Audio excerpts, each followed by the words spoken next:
الحمد لله وكفى وصلاة الله وسلامه على رسوله المصطفى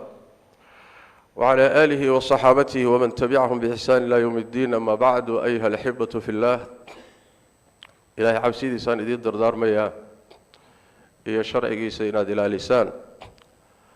حيل الليبان توالكاس يكون شرطاء الدنيا أخربا وحان إدين كدق يا إلهي تبارك وتعالى إن العاصدان شرعي خلافتان أمر كيس الشبيسان حيل الدنيا أخرب خساره هالكاسو كجرا أنت كذب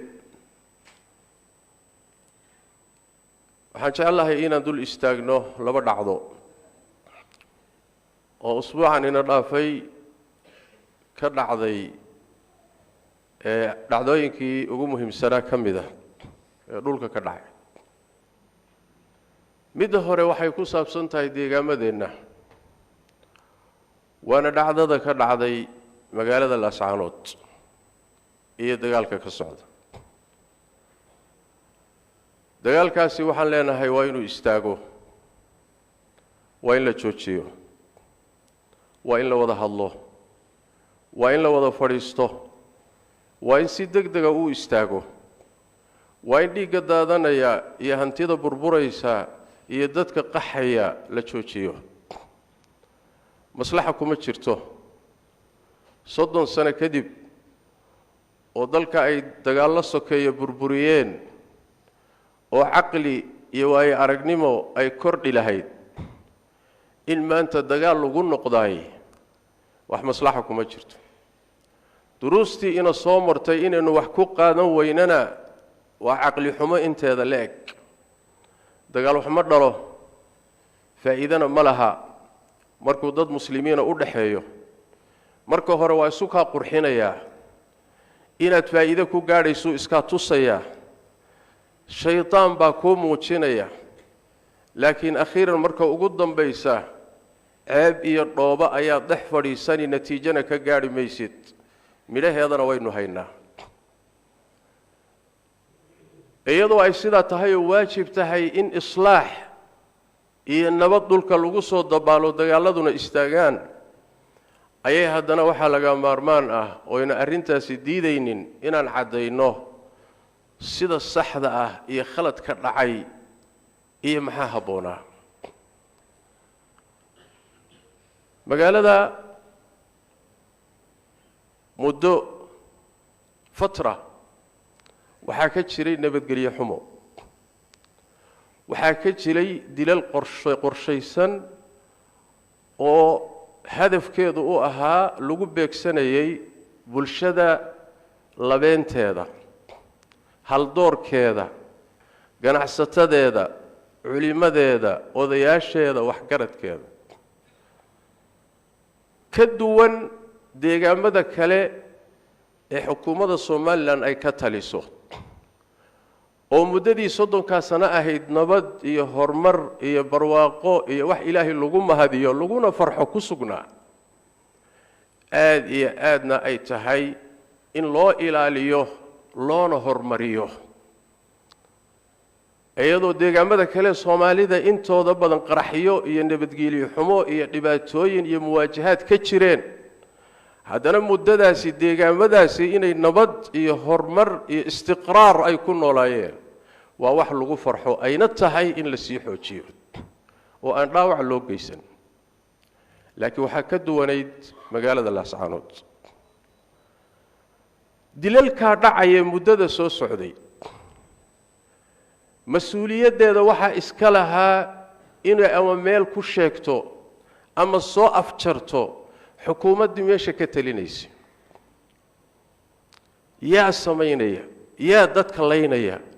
yaa dadka iqtiyaalaya. maxaa ka duway magaaladan magaalooyinka kale? waa su'aal isweydiin loo jawaab uga baahan xukuumadda. xukuumaddu waa ku fashilantay inay arrintaa iyo malafka iyo faylka inay xalliso. waana wax iska cad, cid walbana isweydiinayso, nin walba maxaa dhacay, see wax u jiraan.